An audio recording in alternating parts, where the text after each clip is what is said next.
Back at it again here on Philadelphia Eagles Now. Chase Senior here with you. And with the Eagles being on a bye week going into week 9, Packers on the other side of that bye week, NFL trade deadline is coming up right smack dab in the middle of that, November 4th, after week 9 going into week 10. So a big question for Eagles fans and for the Philadelphia Eagles as an organization, will Howie Roseman make a big trade in order to improve this roster? We're going to dive into that, take a look at some new trade buzz, some new reports, and some trade targets for the Birds on today's show. Let's begin here, though.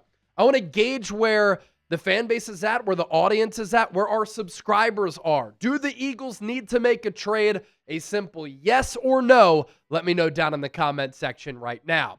And I think this is a good place to start, right? You look at the NFC standings just to see where the Eagles are. 6-2 going into the bye. Back-to-back really impressive wins against the Minnesota Vikings, against the New York Giants. They are currently the number 2 seed in the NFC behind the Green Bay Packers, despite having one more win than the Packers. That tie between Green Bay and the Cowboys a couple of prime times ago has served the Packers pretty well here at 5-1-1. And so if the season were to end today, of course, they would get the number 1 seed and home field advantage with that first round bye. Behind the Eagles, Buccaneers at 6-2, Seahawks, Lions, Rams all at 5-2. The 49ers would be the final wild card team at 5-3. Then on their heels, the Bears at 4-3, surprise Panthers at 4-4, and the Cowboys at 3-4-1. In the NFC East, barring a disaster, it looks like the Eagles could be the first team to repeat as division winners inside the NFC East since 2004. They have 6 wins. They are 3 games ahead of the Cowboys and the Commanders in the win column. 3-4-1 are the Cowboys, as noted. The Commanders, they have lost 3 games in a row, I believe, right after that loss on Monday night against Kansas City. They're 3-5. And the New York Giants 2-6. The Eagles pretty much ended their season with that dominant victory at the Link on Sunday. The playoff picture, as far as how these matchups would play out, again, the Packers would get that first round bye. Then we would see in the wild card round, 2-seeded Eagles hosting the 7-seeded Niners, the 3-seeded Bucks taking on the 6-seeded Rams, and then the 4-5 matchup, Seahawks at home against the Detroit Lions. On the side of the AFC, the Colts would get the number 1 seed. 2-7 matchup, Patriots, Chiefs, and Foxborough. The 3-6, Broncos, Chargers. Then the 4-5 would be the Steelers against the Buffalo Bills. It's going to be fascinating to see how things play out for the remainder of the season. And if you're in the shoes of Howie Roseman right now, you like where your team is at going into the bye week. They're feeling pretty comfortable, right? The offense the last 2 games has really started to find a groove, and the defense is coming off a game in which they had their best pass rushing game of the season. 22 pressures and 5 sacks of Jackson Dart. But the question I think Howie Roseman should be asking himself, and he's a smart guy, he's probably thinking about this as well, what does he need to do, and what do the Eagles need to do to be better than the other NFC heavyweights? Like the Green Bay Packers, I would put the Detroit Lions there because they're playing unbelievable football right now.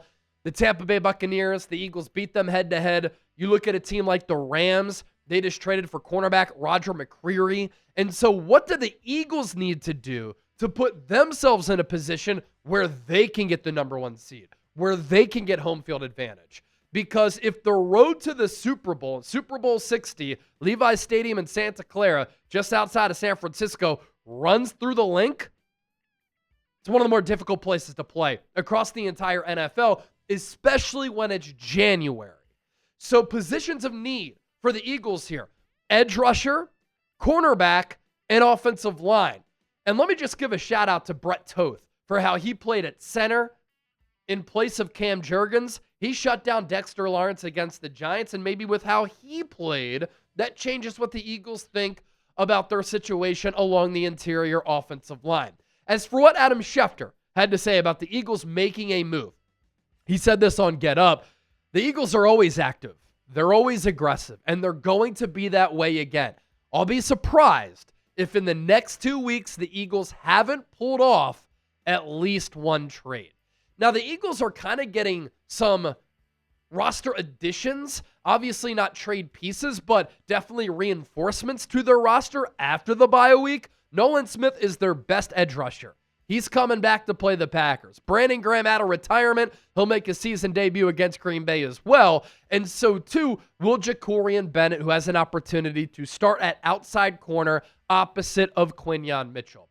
As far as picks and draft ammunition that the Eagles have at their disposal that they can give up in order to bring a player in, they're locked and loaded, man. They have their own first-round pick. They have their own second, their own third. Then they have a third-round pick from the Jets, a projected compensatory pick for Milton Williams signing with the Patriots in the third round as well, their own fourth, a fourth-round comp pick for Josh Sweat, a fifth from the Niners, which can become a fourth if Bryce Huff continues to sack the quarterback, a fifth-round comp pick for Mekhi Becton, and a sixth-round pick. So even if the Eagles give up one third-rounder for a player, they still have two other third-round picks. If they give up a fourth, they still have another fourth. So that gives them a lot of flexibility. Now, coming up next, more players who the Eagles are tied to.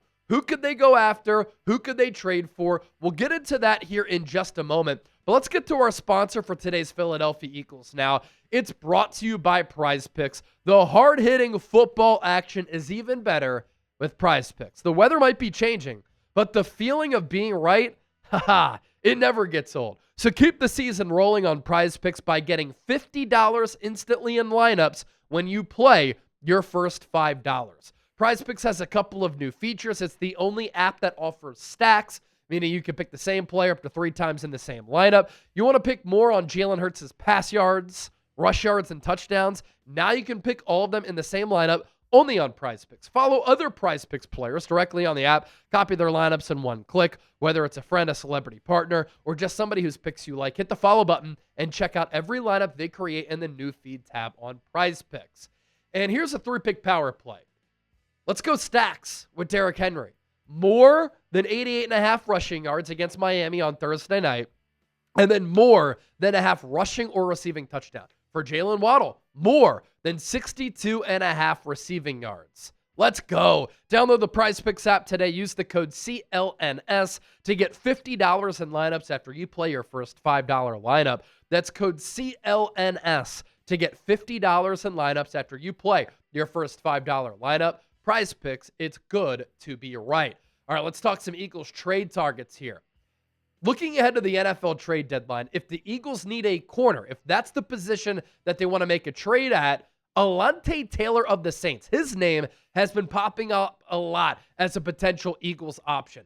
I really like Alontae Taylor as an option for the Eagles going into the deadline. He's a really intriguing player at that cornerback spot. 6 foot, 199 pounds. He flew in the pre-draft process coming out of Tennessee, clocking a 4.36 40-yard dash, 49th overall pick in 2022. So he went in the second round. He has positional versatility. He can play inside or outside. He has fantastic pass breakup numbers, instincts, making plays on the rock, and the Eagles value athleticism.